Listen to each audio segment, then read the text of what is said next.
Welcome to another episode of Euphoric the podcast. One of my favorite people in front of me, Katie Bongard, is someone I worked with for many years now. She graduated from the Empowered AF Coach certification. Her work is so important in this world. I can't wait to share about it. Katie, can you tell us a little bit about yourself and what you do? Yeah. Hi, my name is Katie. I love you, Carolina. Thanks for having me on. You have been a huge influence on my work as well. And on me in general. Yeah, my name is Katie, and I am almost 41. I have two boys, and I live a little bit outside of South Lake Tahoe. I am currently an elementary school counselor. I was a high school counselor for many, many years and just switched to elementary. And I absolutely love my job so much. I also have my own business, and that's called Untamed Guidance, where I guide and lead girls, tween teen girls, roughly ages 10 to 20, to just feel better about themselves and the skin that they're in, to feel worthy, to love themselves, and hopefully nudge them in the right direction. Oh, your work is so needed. Like, I hope this episode, any moms out there who are going through that age group, like, I've always heard that, like, boys are harder when they're younger, like the 1 through 10, but then girls get so hard when they get into that tween teen era.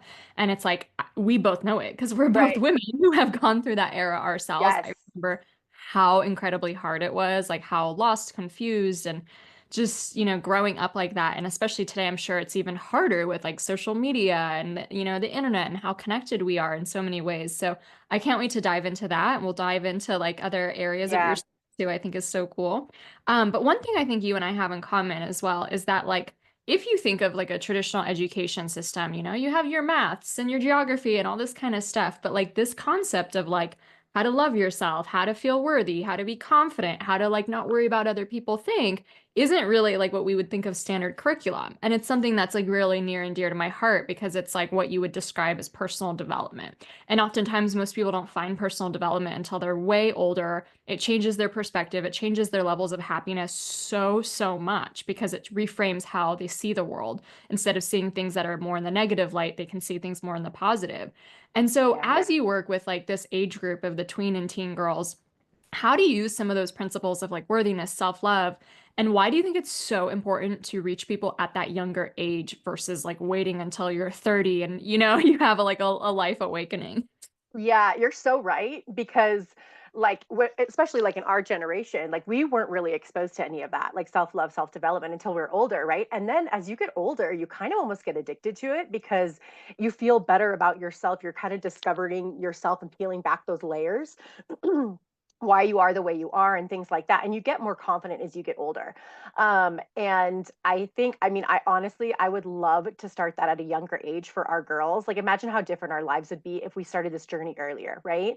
And I mean, even as young as I work in the elementary system, and we do have, I think the curriculum is changing a bit. I do think that our systems are becoming, you know a little more informed about how important social emotional learning is to our children, especially after COVID. And so we actually at our school, and I know in our district, we have social emotional learning that is ingrained in every classroom. And then we do classroom lessons as well. But for our girls, especially, self esteem and self worthiness, it's so hard to find that at a young age, especially now. You're right, with social media and constant comparison to other people and unrealistic beauty standards in the media and things like that. So you just feel like less than.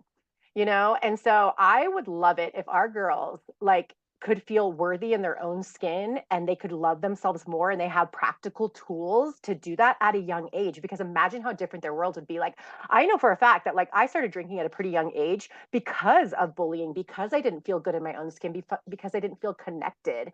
And that's why I started drinking earlier. If we could instill these really, really amazing, empowerment qualities in these girls, then I don't think they're going to reach for substances so early on to feel confident and to have that social lubrication to feel connected. Oh, and just going back right now, like flashback to like my life, I can so feel that. I can share more later, but you had quite a traumatic experience when you were growing up as well. And like, how did that shape you? Yeah, so we had a great life. I mean, and we did have a great life. I have a great life. Oh my gosh, I'm so grateful. But I'm from the Big Island of Hawaii. And so we lived in South Kona on the Big Island, and my dad was a firefighter, and my mom was kind of like a housewife. She, worked at a restaurant a couple days a week. And when I was 12 and my little brother was 6, my father drowned at the beach, like kind of below our house. And so that was devastating, in so many ways that you can imagine, but also because of the age that I was at. If Mm. there's never a good time for anyone that you love to pass away, there's never a good time. But those ages, between the ages of like 11 to 14, are so tricky for our kids and girls, especially. And so, I was having a really hard time in general at school, being bullied and just feeling less than. And then my dad passes away, right? And so our world completely got flipped upside down, and I had no idea what to do, where to go, who to see, and so I honestly started turning to substances to feel connected, to kind of deal with the grief that I was experiencing. And it wasn't like I had a huge problem early on, but I was definitely like that person that partied on the weekends. It was like I definitely felt that, and I felt it was my medication, basically. It was my medication, and to just feel worthy in my own skin, and to deal with the feelings that I hadn't been able to deal with. My mom tried to put me in therapy. I wasn't having it. I was very stubborn. I think therapy, I honestly don't think therapy would have been the right thing for me at that age. Maybe someone like a coach would have, but I didn't love the idea of continuing to talk about that day over and over and over again, and them to bring up those past memories. I just didn't want to do that. Right? It's like, how do I move forward in my life without my dad? That's more what, like, I think I could have used, but I just basically self-medicated and, you know, coached myself until I was in my 30s and kind of realized, oh my gosh, I've never faced this grief. Right? And it Mm. wasn't until I stopped drinking, when I was 39, that I really started to peel back those layers and like, wow, I've never faced this grief, because I started drinking when I was 12. And when you start drinking to medicate certain feelings and things like that, you're not building up that resiliency, right? You're not able to deal with those feelings on a natural level because you're constantly turning towards substances to do that. Yeah. Wow. Well, my heart goes out to like younger Oh, Katie. What a sweetheart. That just was yeah. so like lost and alone. And like Yeah. then society just is like, well, here's alcohol and here's how you become a grown up. And, it's just so sad how it works that way. And, for me, I think too, like I wasn't maybe looking for something, maybe not in the same way that you were, but I remember like trying to get into like my head back then. It was like for me, it was always about something I needed to prove. And I think that stemmed from like a deeper loneliness and a deeper like lack of belonging. And I think one of the cool Yeah. things about personal development is that you learn no one's really that unique. Like everybody's going through the same issues. Everybody has Yeah. this, but like as you're going through it, especially as you're growing up, you really do feel like you're the only person dealing with insecurity or the only person dealing with, this unworthiness or whatnot. And so for me, it was always this like, how can I prove myself? And I think I used like alcohol as a way to show like, oh, I'm cool too, and I'm a Hmm. rebel. And like, I'm a big girl, you know what I mean? And I started drinking pretty regularly at 17 is what I say, but like my first episodes like ever with alcohol go back to 13 too, right? So like Yeah. pretty young. And it was always that. And then when I went off to college, it was that mentality times like 10. Like now I'm the partier and like the popular girl and all this kind of stuff. And I like to think that like, if alcohol wasn't so positioned as this tool to use to like have status and to have that belonging and that social acceptance, and then we actually also dealt with those kind of unworthiness issues at the core, Hmm. like no one would start drinking, right? But it's like Yeah. it's the alcohol industry like literally feeds off of young people's insecurities. And I have this MBA professor that was speaking to our class one time that said that, the smoking industry, the cigarette industry, like they don't try to get a 40, 50, 60-year-old to start smoking, Hmm. right? Like they Yeah. target the youth on purpose, and then those people get become smokers for life. And I was like, oh my God, that's the exact same thing with the alcohol industry. Like Yes. they get us when we're super young. It becomes so ingrained in our lives. It becomes this like Hmm. social habit forever. And then most people never stop drinking. They're just drinkers for life. And I was like, how Yeah. sneaky, right? Hmm. Yeah, it's super sneaky, and the media portrays it as this like sexy thing, and that's how you connect and fit in, and that's what you do. And I mean, right now too, even more so than alcohol, like our kids are drinking. I think the average age that kids start drinking is around 14, according to like certain studies. And that is a really critical time, right? Like 14, you're like trying to figure out who you are. But now it's vaping. I mean, vaping is huge, and they were like targeting young kids with the vaping flavors and things that they have. And they were making the vapes look like USB chargers that kids could have in their computers. And I know this because I worked at a high school. So we would confiscate so many little devices that were vapes. And I mean, they're finding kids vaping now as early as elementary school, right? To fit in and to connect. And you can do that at school and things like that. They have since banned a lot of those like bubblegum flavor and, like marshmallow and like things that are like targeted towards younger kids. But still, it's the damage is done. We have so many kids vaping now. And I think kids are still drinking to feel connection. They are. But when I was talking to some of my high school kids, it was kind of crazy because either they're the partier and they're having fun, and because their family drinks and it's kind of normalized. But if you have the kid where their parents are alcoholics, and they're raised in this traumatic household with a ton of negative consequences, and there's a lot of conflict and abuse and things like that, more so now, those kids are like, I don't want to drink. I see what that does in my household. I want nothing to do with it. And I'm like, oh my gosh, those are the conversations I was having more with those kids that lived in those households.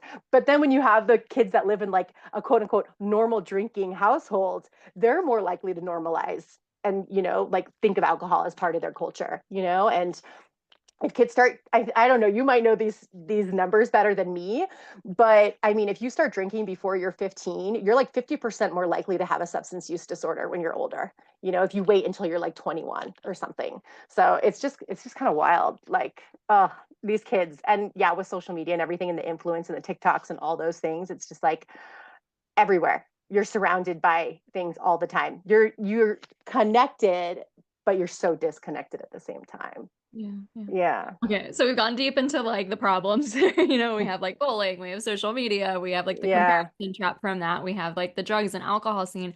So I'm curious, let's say you start working with like a young lady, a young woman of like 14 years old. Like, Yeah. what do you think are the most important things to instill into her? And like, how would you do so? You know what I mean? Like, I almost wonder because it's like, if someone told me you're so worthy, you're so amazing, I would almost be like, I don't believe you. You know what I mean? Right. How do you actually like instill some of these principles and what are the most important things you think to like get across to someone to coach someone through at that age? Yeah. Um, it's easy to tell someone something, right? But it's like kids learn more from what we do than what we try to teach them, right? So I think as a parent, I think it's really important to model those behaviors yourself, right? If you're telling your daughter, you're so worthy, you're beautiful, you're amazing, but then every day in the mirror, you're looking at yourself like, oh my gosh, like I need to lose 10 pounds and I don't like my hair and I have another stretch mark. Those kids are picking up on those behaviors, right? So we have, as mothers, we have a very important job, as parents in general, we have such an important job to model self-love for ourselves and gratitude with our children. Because otherwise it's like, it's you could tell your kid to make your bed every day. They're not going to do it. But like I just the other day, I make my bed almost every morning. And my kids the other day, they went and made their beds all on their own. And I didn't tell them to do anything. And it's like if they're seeing that positive behavior every day when it comes to anything, then they're going to pick up on it. If you're writing in a journal every day and they're like, "Hey, mom, what are you doing?" You're like, "Oh, I'm just writing down 3 things that I'm grateful for and 3 things that I like about myself." They're going to be like, "Whoa, okay." And if you're doing that every day, they're going to pick up on that, right? And I mean, I think really, I always start with self love because you have to learn how to love yourself. And I think at the ages of like 10 to 13, you really don't. You're picking apart yourself in every single way. So instilling these habits in these girls early on are really going to help them. Just 3 things that you're grateful for every morning is a super easy one. Whether you're writing in a journal and it takes you 1 minute, or you're thinking it in your head. And then right before you go to bed, it's like you're closing your eyes and think of 3 things that went good for you that day, and three positives from that day. And just instilling those really easy little habits are amazing, and they're a game changer. And if we start these girls doing that when they're really, really young, and we teach our elementary kids to do that now. And so if they're doing that every day, Imagine what they're going to be doing when they're 15. And these are all little habits that you can stack on top of each other too. Once you get the gratitude down early in the morning, like 3 minutes, three things you're grateful for, then you can start adding other things too. Like what are some challenges that you've overcome? Show them that they're resilient, that they are worthy, that they can get through hard things like that. Yeah. Well, I've never heard a better argument for like why parents should like really prioritize their own personal development. Truly, like I hope that is the number one thing that comes across in this episode because like I think there's too many people who are such overgivers and such nurturers Yeah. that they become martyrs and almost completely, forget about themselves. And it like, even one thing I once heard, it was like, when we tell our kids that like, obviously I'm not a mom yet, we're trying, but we tell our kids Yeah. something like you're anything you is possible. You can do anything you want to, fulfill your dreams. And then they look back at you and say like, well, why didn't you? Like how are Right. they going to believe that if you're not going after it yourself? So it's like sometimes those like things that we feel are more selfish, like taking care of ourselves or doing the personal development or going after our dreams are actually some of the best things we could possibly do for our children. And I love that because sometimes you just need that little reframe to be like, oh, okay, I do deserve this and like not trip yourself up in like mom guilt or something. I'm curious, so Yeah. do you find that like when like girls of that age come together, let's say like in a group or something like that, do you find that they like eventually open up and are able to kind of share those like similar problems that they have or and does that kind of like commonality really help? Because I know for me, my hardest decade or my hardest years were like you said between around 12 to 14 and then again at like 20 to 23. So those were Yeah. like the two like wow. Like and I think the hardest thing was that every little thing I went through I thought was so singular. I thought I was just like this is the only problem I have. No one else has it. No one else feels this way. No one else is struggling like this. Like no one else. And that later years was really like when I was graduating college and trying to figure out what to do with my life. It seemed like everybody had this amazing job. And I was just like, it's the recession. Like, how do I even get like a interview? Like, what are you guys talking about? It just totally damaged my self-worth. But I'm curious, is that like that mutual sharing something you think is really, really important to like understand like, oh wow, I'm not different or weird. Like this is the human experience. Oh, 100%, 100%. Like when you know that you're not alone, this is part of the like self-compassion model too. It's mindfulness, kindness to yourself, and then also common humanity. When you can truly understand that you're not the only one going through these tough situations, which you never are. We're all different. We all have our own story, but we share very similar, hardships and challenges at certain different developmental ages. And it absolutely makes a difference to be in a group setting so you can hear that, and share. And yeah, some people are more guarded, right? And so you don't open up at first, but once you can build that rapport with the right group, like oh my gosh, I see it in my group right now with my 10, 11 and 12-year-olds. They start giving each other advice. So they're like sharing their problems and their challenges, but then they're sharing like little tidbits of information that like they've either heard me say before, or maybe they heard their parents say before or something. I'm like, oh my gosh, that is so amazing that they just said that. And the girls, it's just the conversations that come out of these are so amazing. And they always feel so good afterwards. I'll get these like texts from their parents and they're like, I don't know what you guys talked about, but they feel like they are just content right now. I don't know what it is. We're eating dinner and they're just like, they seem at peace. And I'm like, yes, that's what we want, right? That's what we want. Oh yeah. It just goes to show that the best way to change your life is actually to step into the role of a coach because Yeah. like when you uplift other people, like it just uplifts you too. And I have this friend who's like kind of negative, but then he has like more negative parents. And when he like talks to his parents, he just steps into this coaching role and is like, totally positive and like just like giving all this amazing advice. I'm like, why don't you do that for your life? You know what I mean? Yeah. But like that is it, and I love that like that's what you're able to foster and to teach through that. Yeah. What do you think is one of those things that maybe girls experience differently than boys? I know you're a mom of boys, but you work primarily with girls. Like, how do you think the gender differences amount to like that age group? Obviously, I know from my experience what that was like, but I'm just curious what you're seeing as some of those differences, especially since you've been working at schools at large, so you have seen a lot of students come through. Yeah, definitely. So, I mean, yeah, boys and girls are very different.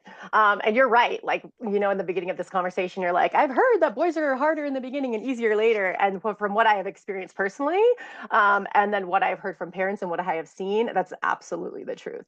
Girls are coloring and having so much fun and they're pretty mellow in the beginning and they just go along with the flow and things like that. Obviously, every kid is different.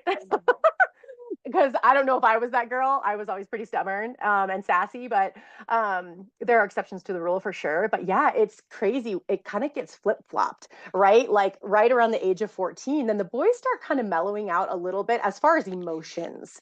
And then the girls, there is so much drama when it comes to relationships and friendships. Honestly, the number one issue I see with our girls in that age range is relationship issues, right? When boys don't really hold grudges. They could get in a fight with someone in middle school, and then the next day they're best friends. Where girls are more like they hold grudges. They're showing like, they're like, look at what she posted about me on TikTok, and look at what they did here, and then like the whole school hates me, and it's kind of scary. The social media has taken it to a whole other level, and girls tend to internalize a lot too, and then they blow, right? Where it's like boys are very, they're aggressive. They lash out. Every behavior is a form of communication. So they tend to just they will say it. If they're mad, they're mad, Girls will kind of, sit back or whatever, and then they'll just blow up, and I mean, again, every student is completely different and every circumstance is different, but yeah,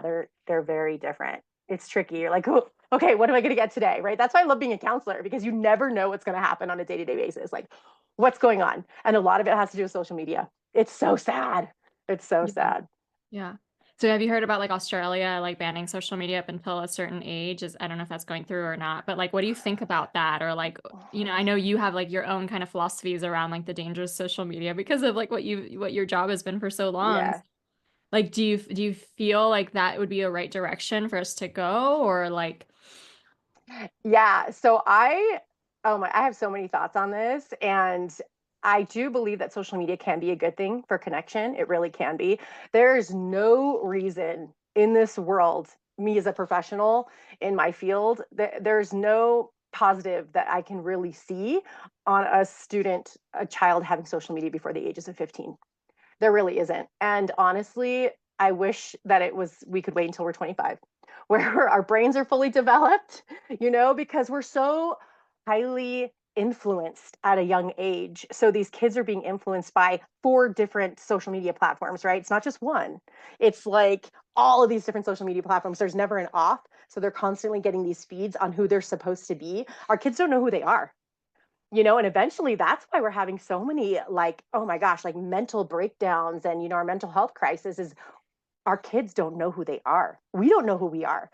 We're easily influenced too. You know what I mean? Like, I know so many moms and adults that are like, I just doom scrolled for 2 hours, and you're constantly looking at all these other people that have perfect lives like you in college, right? Like, you're like, everyone has it figured out but me. It's just a highlight reel, right? And so I would absolutely love it if social media got banned.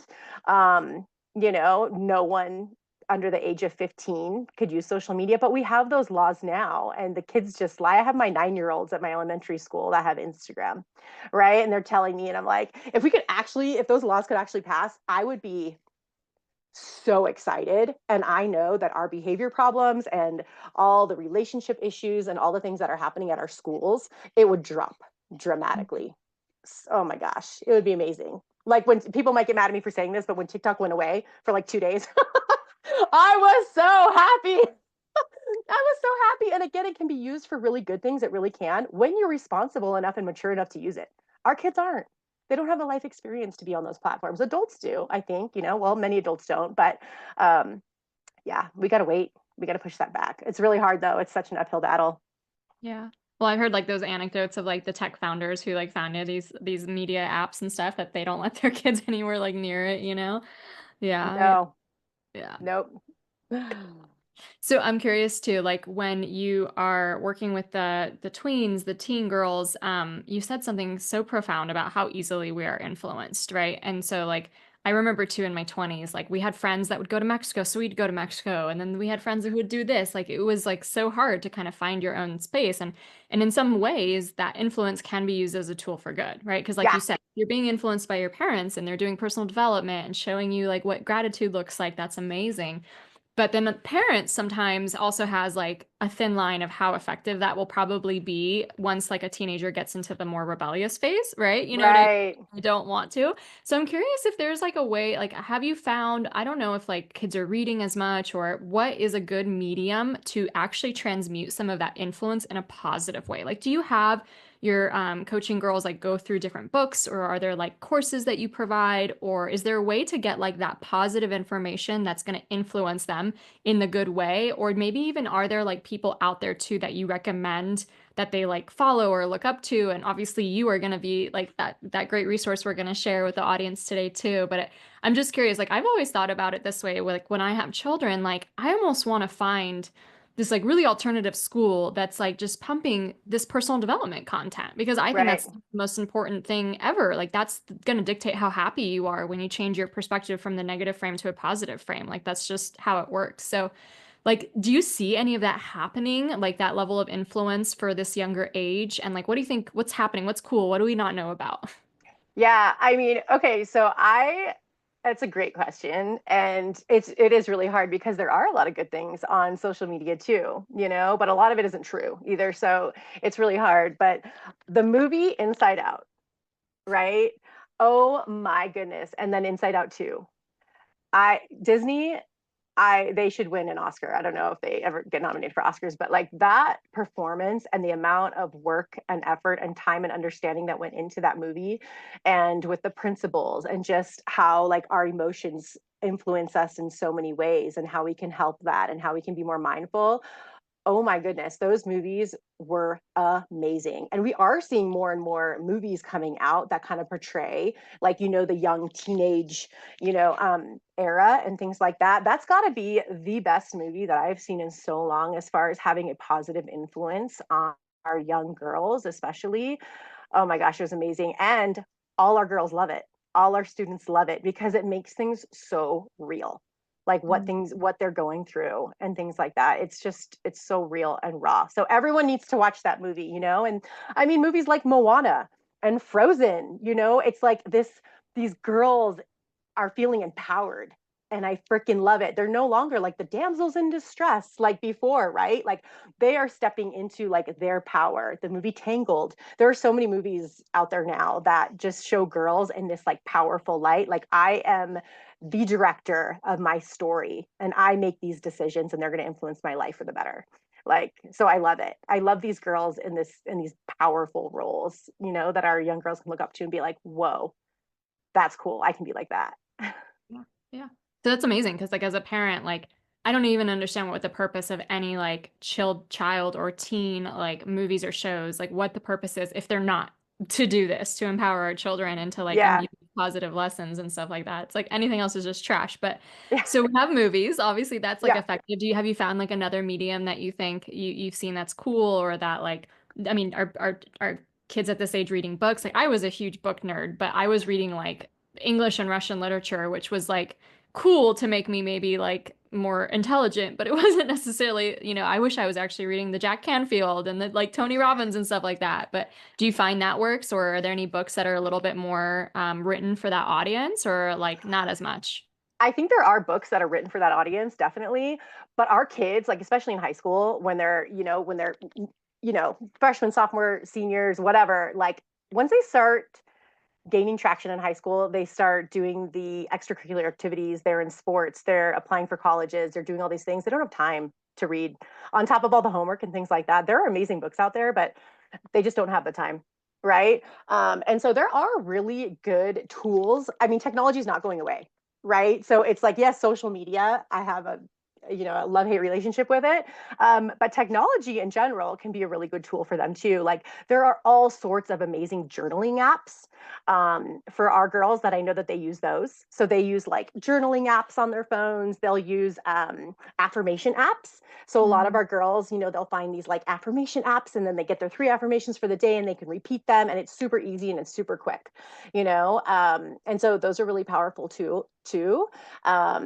Just on your computer, yeah, you can go to all these sites that have like really positive influences and stuff on you. And yeah, it's pretty cool what technology can do when used in the right ways. And a lot of these things are being taught by schools, right? So a lot of these things start in schools, right? So our teachers are becoming more and more savvy too. So they're sharing what has helped them, emotionally and things like that. There's also amazing tools on your phone and apps that help you with screen time. So it's so ironic because the app is on your phone, the app's on your phone, but it's a great tool for screen time. There's something called the Forest app that I highly recommend every single person get. And it's like this little seed that gets planted. And then the tree grows and grows. It grows bigger the less you're on your phone. Right. So really it's like a trick. You're like tricking yourself with technology. You want to let your forest grow. Right. And so the bigger you can have your forest grow, the longer you haven't been on your phone. It's like it's so weird and ironic, but yeah. Oh, I love it. So you mentioned like the socio emotional curriculum is you're starting to see it get more embedded into like schools. So someone like me who, wasn't in a school for the last like 20 years or so and doesn't have children yet, like what do you see is changing? Like I know you mentioned like some teachers are opening up more, but like how do you see it institutionally changing a little more? Yeah, we're getting so much money for mental health. Well, we were. So, I mean, things are changing all the time. Obviously, the grants and things that we're getting are very fluid. So you never know what's gonna come about. But I think after COVID, I think people started becoming way more aware of the mental health crises that our students are going through, for a number of different factors. And so they started pumping more and more money and resources into that. And I mean, for example, in our cute little community in South Lake Tahoe, we never had elementary school counselors before. Like we didn't have them. We had high school counselors, and then they hired two for 4 schools. And just this year, they hired an elementary counselor at every single elementary school, with grants that we got, community schools grants and things like that to help promote mental health resources and things in schools. So I mean, just something like that, you know. Just hiring more mental health professionals to help our kids. We have wellness centers now in our district, and I know that we have them at a lot of districts in California. We have wellness centers that are run through grants, from USERA Child and Family Services, things like that. So there are these wellness centers on campus where there are therapists on site and kids can go in there whenever they want. They have classes and they have workshops at recess, and kids can go in there when they're having a really hard time and they're crying and they just need a place to just be and chill for 5 minutes, before heading back out to class. We do conflict resolutions, things like that. So it's really powerful. I hope they stay. I hope we're able to, like continue on with all these amazing services and it's sustainable. That's my wish Yeah. for sure, because we Yeah. need it. Yeah. Well, for the parent who's listening to this episode and is just like, oh my gosh, I wish I had all of this when I was Yeah. younger. Like, I need my daughter, working with Katie and everything. How do you particularly work with teen and tween girls? What kind of services do you offer, and how can someone get in touch? Does it have to be local? Do you have more of the online kind of space as well? Tell us all about that. Yeah, thank you for asking. Yeah, so I do workshops in person here in South Lake Tahoe, and they're super duper fun. They're amazing. They're empowerment workshops for girls. 19 to 13, 19 to 13, 9 to 13, is really really fun for workshops, right? Again, because they're kind of going into that hard middle school time, and then our high school girls get so busy. But yeah, I love running workshops. That's my jam. But I do actually have online groups that I run as well. I have 4 different groups, different ages developmentally. I have a 10, 11, and 12-year-old group, and then 13, 14, 15-year-old group. 16, 17, 18, and then 19 and 20. And so because we're all going through different things developmentally at those ages, and we meet bi-weekly online, and then we have a community and a membership online as well. So again, technology being used for good.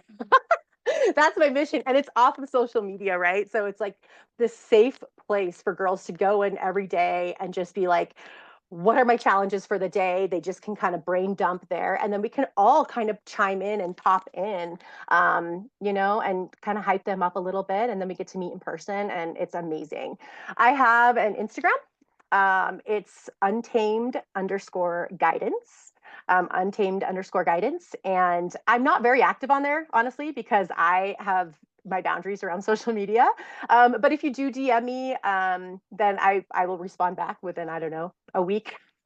But I do have a ton of free resources on there as well. Like I have a really good cell phone contract that's completely free.